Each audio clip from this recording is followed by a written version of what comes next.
Welcome to Choice Classic Radio, where we bring to you the greatest old-time radio shows.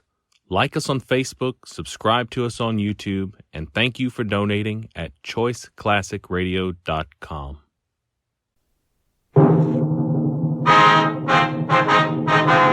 Sound off for Chesterfield. Chesterfield, the only cigarette in America to give you premium quality in both regular and king size, brings you Dragnet.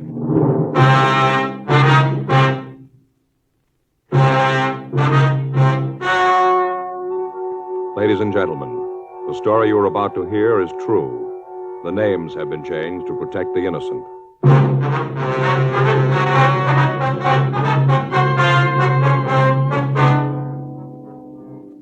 You're a detective sergeant. You're assigned a narcotics detail.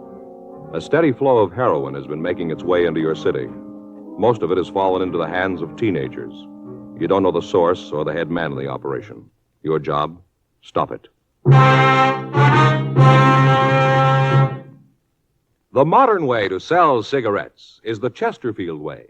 Premium quality in both regular and king size. And we're the only one that gives it to you. Premium quality in a cigarette means the world's best tobaccos, the best ingredients, the best cigarette paper. Only Chesterfield gives you this premium quality in both popular sizes. King-size Chesterfield contains tobaccos of better quality and higher price than any other king-size cigarette. Well, that's certainly important to every king-size smoker. Of course, it's the same fine tobacco as in regular Chesterfield. There is absolutely no difference, except that king-size Chesterfield gives you more than a fifth longer smoke. Yes, the modern way to sell cigarettes is the Chesterfield way. Premium quality, both regular and king size. Chesterfield is much milder.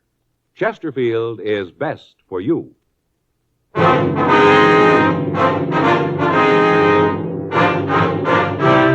Dragnet, the documented drama of an actual crime. For the next 30 minutes, in cooperation with the Los Angeles Police Department, you will travel step by step on the side of the law through an actual case transcribed from official police files.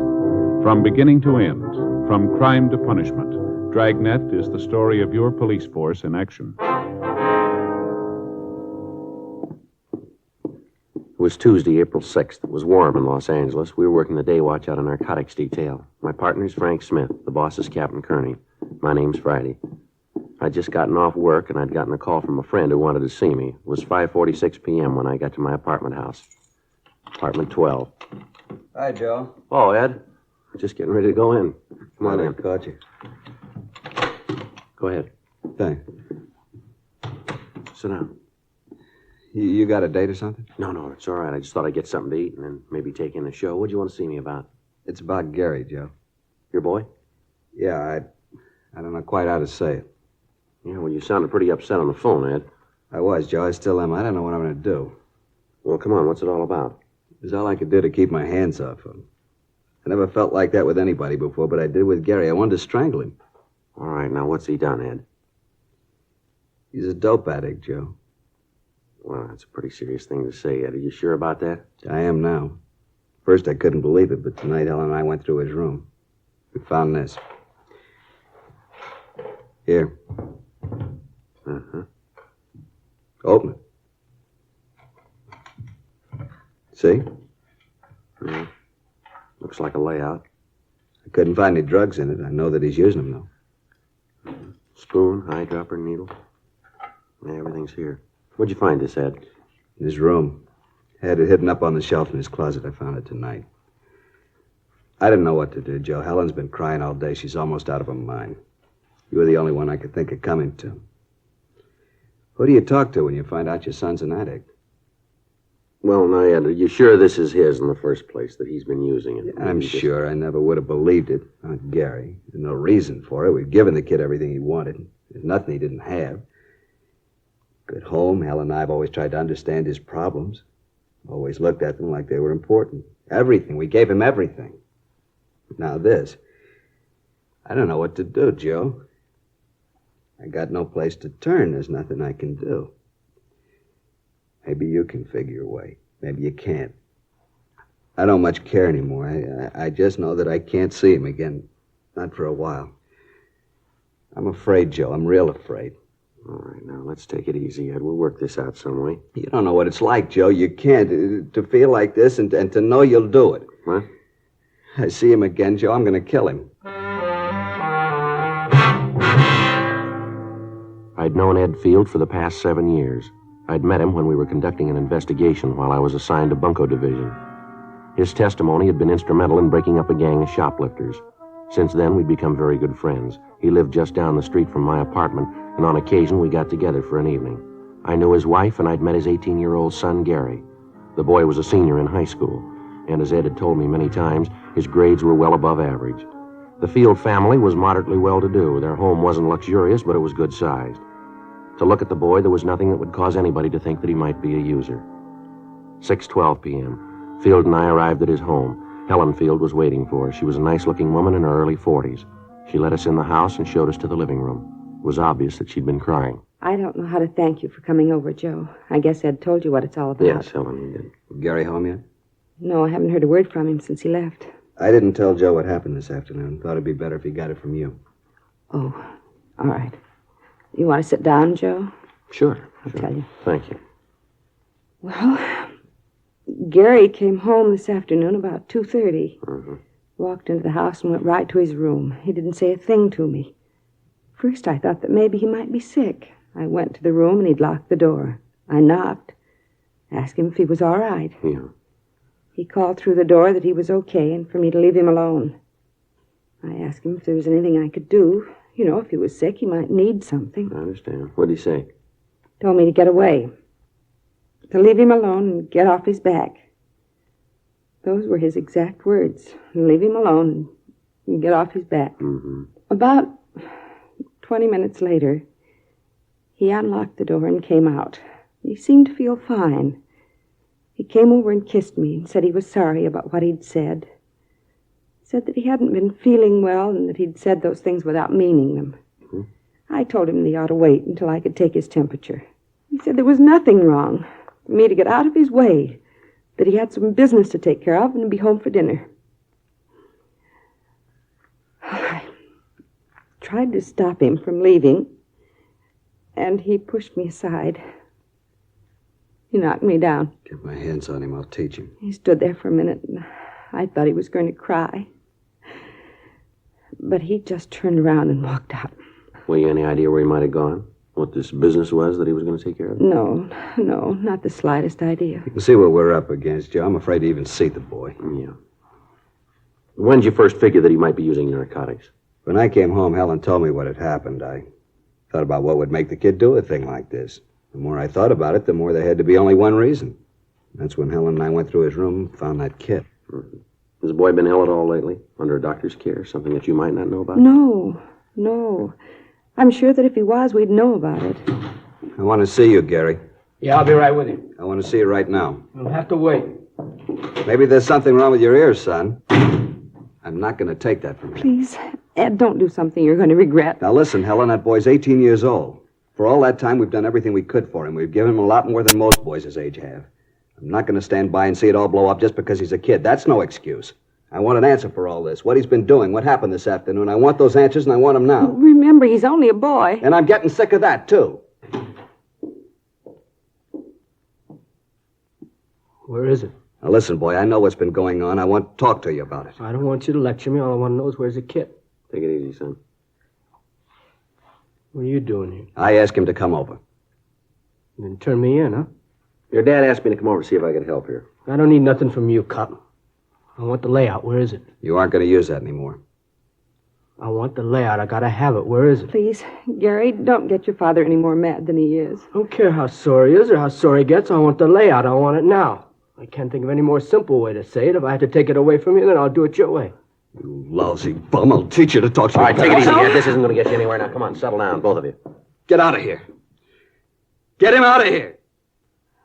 Joe, I swear I'll break him in two. Please, Ed, Joe, do something. Let him go. Let him go. It's about time he found out I'm old enough to call things my way. Go on, let him go. I'm not afraid of him. I'm not afraid of you either, cop. I'm not worried about anybody. All I want is that kit. Now, I gotta have it. I got it. Now, give it to me and we can talk then. I gotta have it fixed. I got it. Joe, do something, please. All right, come on, sit down. Sit down, boy. This has gone far enough here. Let's get a few things straight. You're not going to have any more of that. We'll see that a doctor looks at you. He'll do what he can, but you've had it. No more narcotics for you, now face it. You want me to tell you where you stand? You're a user. Any way you slice it, this had to happen. I don't want anything from you. Why don't you just leave me alone? I can't do that. Let me see your arm. Come on, roll up your sleeve. Do what he says, Gary. Yeah. Both arms, huh? I'd take a joy pop once in a Now, while. don't con me, Gary. You got it bad, and it's going to get worse. You didn't get that arm from chipping with the stuff. The kit we found. You don't need to lay out that big to joy pop. You've been mainlining it for quite a while. I know it, and so do you. You holding now? Come on, boy, answer me. You holding now? Yeah? Well, let's have it. I'm not going to give it to you. You got no choice, son. Either you give it to me or I'll take it. All right, here it is. How big a habit you got? Not big. How big? Couple of bucks. Now, come on, boy. Let's have a straight answer. 25 a day. $25 a day. That's a lot of narcotics, isn't it? That's what it takes. Where's it come from? Come on, who's your connection? You maybe got me, but I'm not going to be a fink. You got to let me go at that. I can't do that. Now, where'd you get this stuff? How about that doctor? You going to do something about We'll that? talk to him. Talking to him ain't going to do any good. I got to have a fix. I'm beginning to fall apart. Come on now, be a pal. Let me have a fix. I'll tell you all about it then. You got the kit. You got the stuff. Come on, be a sport. No huh? go. You can't do it. Come on, let's go downtown. You're going to take him to jail, Joe? I'll take him down to Georgia Street Receiving Hospital. The doctor can look at him there. We're going to have to hold him for a while in this field. Why'd you do it, Gary? Why? Can't you tell me? Is it something your father and I have done? There's got to be a reason. What is it? Oh, please, Gary, tell me. Come on, let's get out of here. Can we see him after he gets there, Joe? Yeah, I'll call you, Ed. Don't you want to say goodbye to your mother, son? Why? It wouldn't prove anything. Yeah, I guess that's the way you'd look at it. I broke the law. Now they're going to make a convict out of me. I didn't call him. You did. How are you going to explain that to her? You turned your own son in. How are you going to tell her about it? I hope you're real happy now. I'm not proud of it, son. There's one thing I'd like to ask. Yeah. What have you done to her? 8:30 p.m. I called Frank Smith and filled him in on what had happened. He said that he'd meet me at Georgia Street Receiving Hospital. I took young Gary Field down with me and had a doctor check him over. After that, the boy was taken to the narcotics division, and Frank and I talked to him. I don't know how to tell you any better. Isn't any other way to say it. I'm not going to give you any names. That's not going to help you any, son. So it won't help me. It won't get any of my friends in trouble. Well, you got great friends, haven't you? Now, where'd you get the money to take care of your habit, Gary? I earned it. Where? I work. Where'd you work? Look, it's getting late. That stuff the doctor gave me didn't do any good. I still need a fix now. I'm getting sick. Do what you got to do. Let's get this over with. Now, look, this is going to be the same in the morning, son. We're going to keep asking questions till you come up with the right answers. Look, cop, I don't want any favors from you. Now leave me alone. We're only trying to help you, boy. Oh, get off my side. Now, I need nothing from you. You saw your duty and you did it. That makes you a big man, huh? I know you'll both make lieutenant. Now beat it, All huh? right, that's enough of that. Now, there's a couple of things we'd like to set you straight on. Maybe help you to figure where you stand in this. Oh, here it comes. What do? Give you a license to preach when they hand you the badge? That's enough of that, youngster. Come on, get off my back, cop. If my old man hadn't turned fink, you'd never have got me. Where you going? I'm getting out of Now, here. sit down. Sit down. All right, young fella, you want to be a big man? That's the way it's going to be. I'm going to tell you that you get no special treatment here because I know your parents. You'll be treated just like any other user. You're getting a little of the edge because you're a youngster. There's not a pound of honesty or integrity in your distorted mind. The simple way would be to drop you in a cell and let you sweat out the cure, let you fall apart if you had to. Let me tell you this. We're going to get the connection that's been supplying you, and then we're going to get the man behind him. I don't much care about them, but I do care about the kids around you. You got a big habit. Takes a lot of money to keep up a habit like that. I've seen kids like you before, and there's only so many ways to get that money. You steal it or you start pushing narcotics yourself. I don't think you're stealing, so you got to be pushing it. That means that you probably got other kids hooked on it. Other youngsters that have got trouble because of you. Mules that are dragging your wagon for you. Your folks will maybe forgive you for what you've done to them, but they'll never be able to buy what you did to the other kids. You had a chance to help yourself and help the rest of them. You had a chance to do something good for somebody else, and you wouldn't take it. Well, you're playing it smart, big boy. Keep playing it that way when you end up in a jail cell, will you? You through, cop? Yeah, I'm through. Fine, let me get some sleep, huh? Let's go, Frank.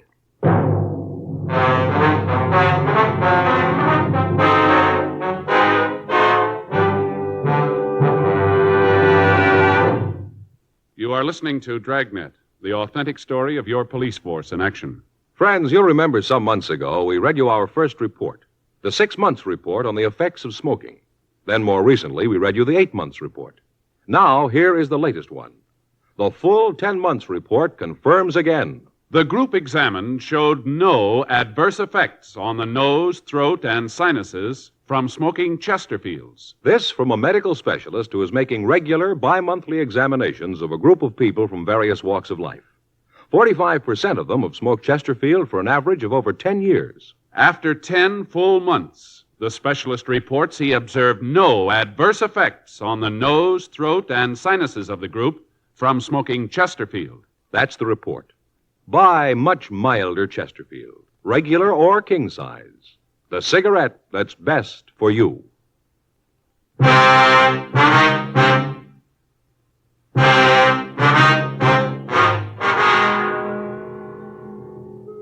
Gary Field was taken to the main jail and booked. Frank and I went back to the office to fill out the arrest reports. The next day, Wednesday, April 7th, we began to talk to Gary's friends and teachers. From all of them, we got the same story. Until 6 months before, the boy had been a model student. He was always at the top scholastically in each of his classes. He was a member of several honorary student organizations and had twice been nominated for president of his class. Then, apparently without reason, the boy's personality had changed. He stopped taking an interest in his schoolwork. Several of his teachers told us that he wouldn't have gotten passing grades at the end of the semester. He dropped out of the service organizations at school. From some of his teachers, we got the names of his close friends. Talks with them netted us little. They told us that Gary had dropped out of the crowd of youngsters that he'd been running with and had taken up with new friends. They told us that they didn't see much of him after school, that he'd gotten into fights with other students on several occasions, and that after a period of time, they'd stopped asking him to their functions. None of them were able to give us the names of his new friends. We checked with the neighborhood merchants. Most of them knew Gary. They said that he'd worked for them after school, but they hadn't seen him for several months. We asked them if they could help us locate his friends. They told us that they had seen him in the company of one particular man on several occasions, but they couldn't identify him for us. We got a description of the man, but it meant nothing to us or to the other members of the narcotics division. Photographs of known narcotics suspects were shown to the parents of Gary Field and to the storekeepers around the school. They couldn't identify any of them. 2 days passed. Friday, April 8th. We got a call from the field boy. Frank and I went over to see him. What'd you want to see us about, Gary? I wanted to tell you that I've had it. What's that mean? Then I want to tell you about it. What's the matter? You been sick? A little. That's not why I called you, though. They treated me all right here, but I got to thinking. All right, go ahead.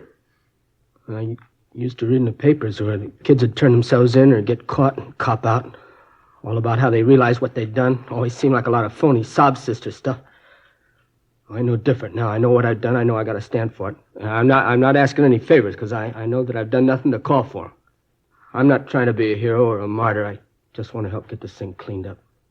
One thing I'd like to know, Gary. What's that? What made you get started on this stuff? You seem like a kid that has everything you want. You don't look like a kid who'd fall for it. Who knows? I'd give you 1,000 reasons. They still wouldn't add. I guess I just wanted to be top man all the way around. How'd you get on it? Started lushing it up, then the tea, then the heroin. That's the way it runs, isn't it? Most of the time. I didn't figure I'd ever be hooked. Thought it couldn't happen to me. How wrong you can be. How long you had the big habit? About 6 months. Chippied with it about the same time before then. Where'd you get the money? Yeah, guess we had to get to that, huh? That's right. Where'd you get it? Well, I got some kids pushing this stuff for me. Worked for a while. It wasn't enough. By that time, the kids were hooked themselves. I was the only connection they had. They had to do business with me or do without it. Yeah? I told them that if they couldn't pay me in cash, I'd take merchandise. They'd bring it. I'd sell it. That way we both came out all right. They got their H, I got mine. You mean you got him to steal, that it? Yeah, I guess so. I never asked where they got the stuff. I just took it and sold it. With that and the stuff they sold for me, I made out. These kids pushing H for you? No. Well, they're shoving tea. I sell it to them for 4 bits a stick. They get up to $1.50 for it. You know where they peddle it? No, I never asked. All I was interested in was if I got mine. All right, give us their names, will you? Guess that's the only way, huh? That's the only way. Okay, I'll give them to you. How about your connection? Who's he? Guy named Jack? Jack who? I don't know, honest. I really don't. Where'd you meet him? Drive-in downtown. Where? Drive-in at the corner of Reno and Vernon. How do you set up the meet? I just go in there between 10 and midnight, park the car and order coffee. He comes over to the car. You mean that he's always there at that time, huh? Usually is. Is he your only source? Yeah. Anyone else pushing it around there? No, as far as I know. I think he's the only one in the operation. All right, you'd be willing to arrange a meet with him so we can pick him up? Yeah, I'll do it. All right, fine. Sure want to see the folks. I got so much to make up for. That's right, you have. Don't think I'll live long enough to do it all. 9:32 a.m. We got a description of the suspect known as Jack and also the names and addresses of the teenagers involved. Frank and I contacted the juvenile authorities and gave them the information. We went back to our office and had Gary Field check our files of known narcotic suspects. He was unable to give us an identification on Jack. 11:56 a.m. We took the boy to his home and talked with his parents. 12:30 p.m. Frank, Gary Field, and I drove to the corner of Vernon and Reno to check over the drive-in restaurant. It was set up in the usual way with a parking area around the main building for car service. In the rear of the lot was a building housing a cocktail bar, and there were parking spaces in front of that for the bar customers. As we drove past the place, Gary told us that he usually parked around the side of the main building and that this Jack came from the direction of the bar. He was unable to tell us whether the suspect drove a car or not. The plan was for Gary to introduce me as a narcotics buyer who was trying to get a local connection. It was agreed that because of the size of the buy I was to make, it would be necessary for me to deal with the head of the organization. 11:05 p.m. Gary and I got into my car and we drove to the drive-in. Frank followed us in a police unit. We arrived at the meet at 11:14 p.m. Frank stayed in the background and we waited. The suspect failed to make an appearance. The next night, the plan was repeated. Again, nothing. Sunday, April 10th, 10:05 p.m. We arrived at the drive-in. We waited. 11:05 p.m., 11:15, 11:30. No sign of the suspect. Midnight, 12:04 p.m. Looks like he isn't going to be here. Thought you said he usually showed up, didn't you? I don't know what happened. He was always here before. You sure you got the right drive-in? Look, Mr. Friday, I know what you're thinking, but I'm telling the truth. Yeah, you know all this is kind of tough to buy, don't you? 3 nights and he isn't here? I don't understand it. He was always here before. Wait a minute. Yeah? Hold it. Yeah, that's him, coming over from the bar. All right, which one? There's a couple of people coming out The there. big one. See in the gray suit, hat? Yeah. You sure that's this Jack? Positive, Mr. Friday. All right, now you look. You know what you're going to do. Don't let on that anything's wrong here. Remember that nothing's going to happen to you. I'll remember. All right, now hold on. He's coming over. Hi, kid. Hi, Jack. Been looking for you. Where you been? All right. Who's a friend? Oh, yeah, I want to talk to you about him. Wants to do business with you. What are you talking about? What business? Look, Jack, he's all right. I know it. Think I'd have brought him here if I didn't know it? Oh, he's all right. He's a friend of yours. You know the bit, any friend of yours? I don't know what to talk about business is. I don't know what you're doing here, but I'm here for a cup of coffee. Better let me talk to him alone.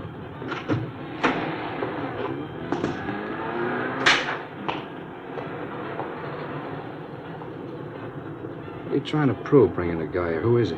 Friend of mine? Told you once, I told you 1,000 times. Don't ever bring nobody with you, haven't I told you, huh? Oh, yeah, but he's okay. He wants to make a buy, a big one. Crazy kid, you told him about it? Look, he's okay now. I know it.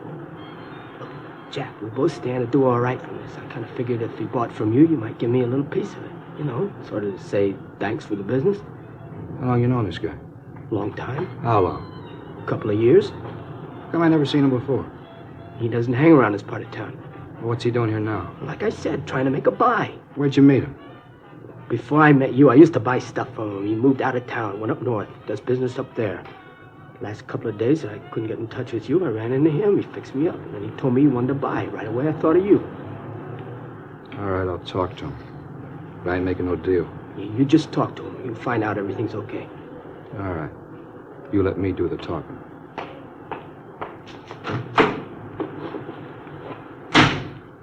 Joe, this is Jack, the fellow I was telling you about. Hi. Hi. Kidder tells me you're down on business, is that right? Yeah, I'm looking around. Nice place, L.A. A lot of business to do here. What line you? Whatever pays me. Where you from? Up north. Mm-hmm. How long you known Gary here? Now, you listen to me. I haven't got all night to stand around here and guzzle his stale coffee with you. The kid told you what I want. Now it boils down to one simple question. You want to do business or don't you? Going kind of fast, aren't you? I haven't got a lot of time. I don't like to deal that way. All right, kid, let's get out of here. Should have known better than to figure on dealing with a small-time operator. I told you that before. What do you mean by that? You read it any way you want. Well, let's go, son. See you around, mister. Hey, hold on. No need to get sore about it. Just have to be careful. You know how it is. Now, you listen. I was shoving horse when you were playing with marbles. I've outgrown the kid games. I thought I could make a buy. I see I was wrong. Maybe not. What? I said maybe we could do business. I gotta have it tonight. How much you need? I need an ounce. It's gotta be good. Mm-hmm. I haven't got that much with me. How much have you got? I only got 12 bindles with me.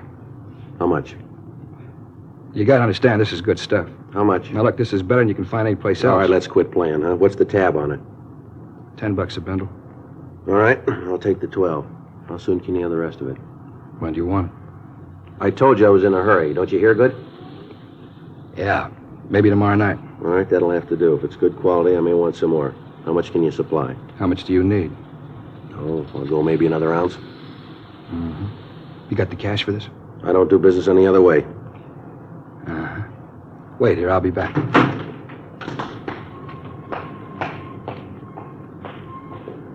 It's all right, isn't it, Mr. Friday? Yeah, Gary, everything's fine.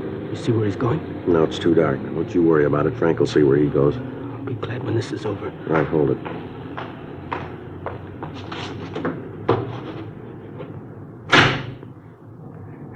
Okay, mister, let's see the money. I got it right here. Let's see the horse. You got it?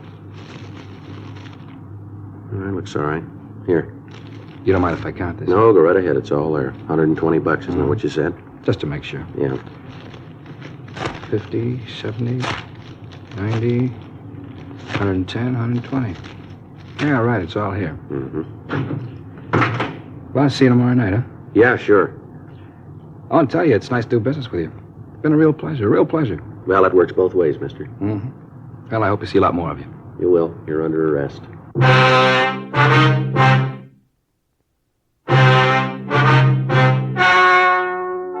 The story you have just heard was true. The names were changed to protect the innocent. On July 29th, trial was held in Department 89, Superior Court of the State of California, in and for the County of Los Angeles. In a moment, the results of that trial. Now, here is our star, Jack Webb. Thank you, George Fenneman. In 1952, American smokers bought more Chesterfields than ever before in the history of the industry. Today, sales continue to mount for two big reasons. Chesterfield is the first and only cigarette to give you premium quality in both regular and king size. Only Chesterfield gives you this scientific evidence on the effects of smoking. As we told you earlier, after 10 months, the group examined showed no adverse effects on the nose, throat, and sinuses from smoking Chesterfields. Change to Chesterfield yourself, regular or king size. Chesterfield is much milder. Chesterfield is best for you.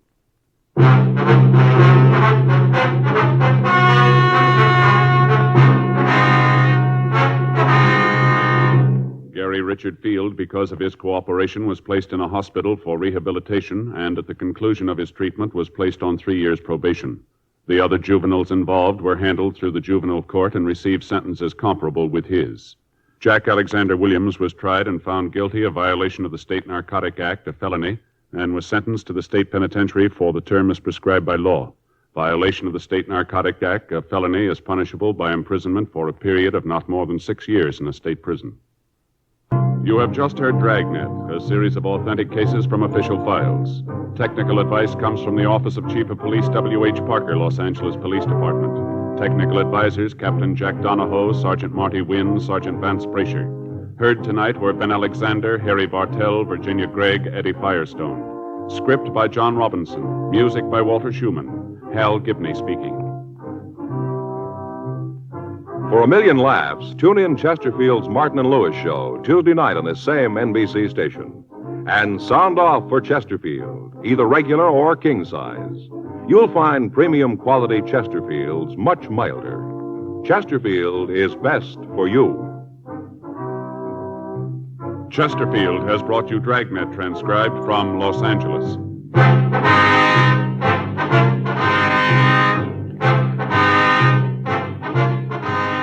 Tonight, it's Adventure with Barry Craig, confidential investigator on NBC.